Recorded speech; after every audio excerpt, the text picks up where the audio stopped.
มาซื้อหมักแตงไปกินได้มานี่พี่น้องป้องป่ายเอ้ยหนาวไปกินแก้หนาวก่อนใครต้องการมาเด้อหมักแตงสวนหมักแตงเพิ่นนี่สุดยอดอลังการงานสร้างเลยนี่ซื้อหมักแตงไปกินก่อน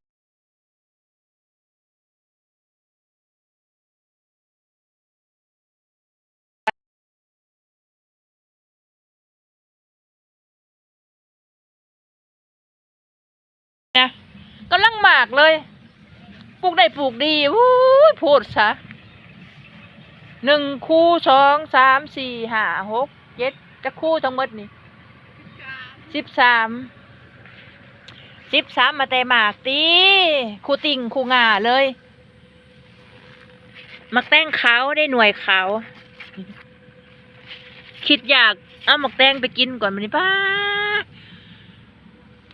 คู่นะคู่ขอเลยสุดยอด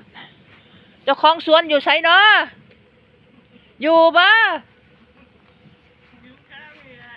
อยู่แถวนี่เพิ่นว่าหั่นเด้ฮะป้าโตออนซอนหมักแตงนี่มาเด้อใครอยากได้สั่งมาบอกมาจำหน่ายเก็บขายจากเถื่อแล้วฮะนี่หมักแตงนี่น้อยใหญ่สำหรับนี่เบิ้งนี่ป้าสำนีผู้ได้กินจะสวยมันใหญ่รูปนะโอ้นี่เขาจงมาไปที่เขาเก็บค่ะป้านี่เป็นฮดนี่เจ้าของสวยงามขนาดไหนนี่เป่งขึ้นมาไปสิมันไหลลงไปนะถ้ามันไหลลงไปอีกน้ำก็ได้ไปสบายก็ไปอีกนี่ได้ขึ้นมาแต่น้องสะมันบอกคูหมากคูต้อนี่ได้หมากมันนะตาออนซ้อนเลิศบะเลาะเรื่องสิพาพาเลาะพี่น้องอันนี้ปลูกไม้เป็นบ่นี่ปลูกไม้ปลูกซ้อนไปเรื่อยๆแต่ขายตลอดอ้าวแบบนี้ผัดมีตะนางตัวนี้คักเนาะตัวนี้เนาะซื้อหน้านี่ฮะโอ้คักมันนี่บ่ต้องหาไม้คักหลายตัวนี้กำลังขึ้นนี่ตัวนี้นี่เพิ่นปลูกกับขุดหองไว้แบบนี้แล้วก็เอาในมันลงไปใส่นี่ความยาวว้าอ่อนซ้อนฮะเป่งน้ำกับบริย่างฮดอยู่เทิงมันกำไรลงไปเลยผู้ไรลงผู้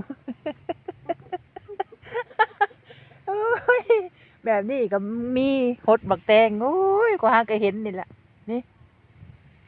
นี่แบบใหม่เครือนี่ข้างมักแตงแบบนี้ข้างมันนี่ปลูกมันป่งมือป่งไม้อะไรมันก็ลามขึ้นนี่อลังการงานสร้างต้นนั้นก่อนตัวนี้มันตัวนั้นฮะเก็บขายจากเถื่ออะไรตัวนั้นปลูกแล้วผู้ดีหนามมาเห็ดไปได้แต่มันดูโน่นเนี่ยมันเลือดตายได้แต่มันปลูกใหม่ได้หนึ่งมันเลือดตายอันนี้มันโบหมากนะอันนี้ฮะก็หมากกับมันบอกบันไดตัวน่ะเขาปลูกไผ่ตัวน่ะ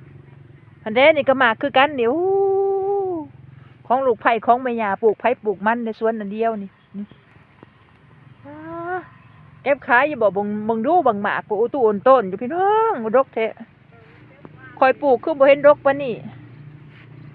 บ่มีหมดมีแมงกินอีกเอายังฮดนี่น้อยใหญ่สนายเบิ่งเอาหมักแดงนะคักบ่เจ้าว่ะ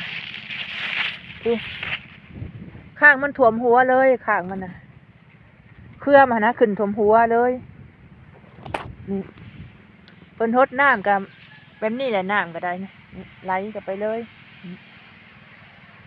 โอ้ยตายนี่บางน้อยบางใหญ่สำได้ฮันพามาชมสวนหมักแตงเด้อไปซื้อหมักแตงมากินก็เลยใช้โอกาสเห็ดขิบเลยพี่น้องเว้ย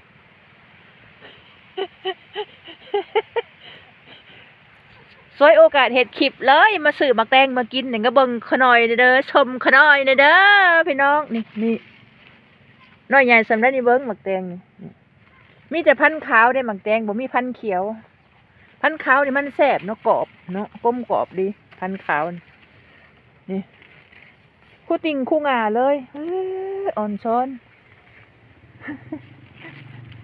แห้งพี่น้องเว้ยฟ้า มื้อนี้ค่อยเติบโตอยู่ในดงหมักแตงเด้อพี่น้องเอ้ยเก็บบัดนี้นี่ดกแท้ดกว่าหากะเหลิมหาขายเทื่อหนึงเพิ่นว่า ก็เลยขายช่วยเพิ่น อืม ก็ได้300,000หา เออ เก็บไปบ้านไม่ขายดอกบางเฮาเลยบ่ฮอดที่จะ มักถั่วหาเบิดแล้วมันบ่ ครัวยังบ่ได้ปลูกใช่ไหม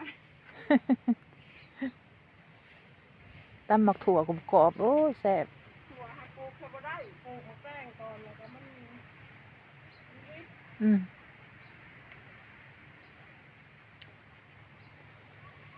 งามสุดงามเลย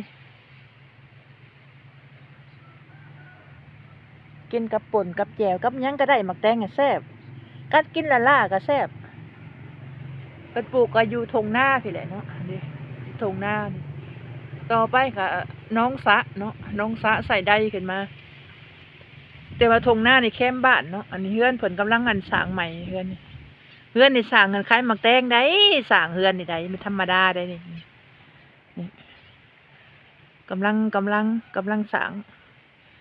ขายหมักแตงเห็ดเฮือนนำขายหมักแตงเห็ดเฮือนนำพอยังกระซื้อไปได้เฮือนหลังอยู่โอ้ยน้องเว้ยสุดยอดเลยหมักแตงไปต้องการถักมาได้ไปส่งถึงที มา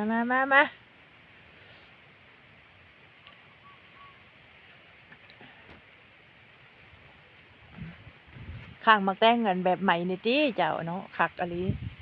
สำมองนะ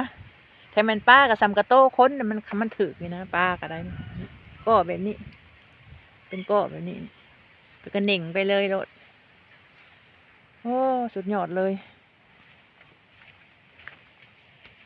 ได้แล้วบ้านได้แล้วมักแตงข่อย ลูกแป้งบ่ได้มันยังบ่ได้ทองสิแก่ พอดีกิน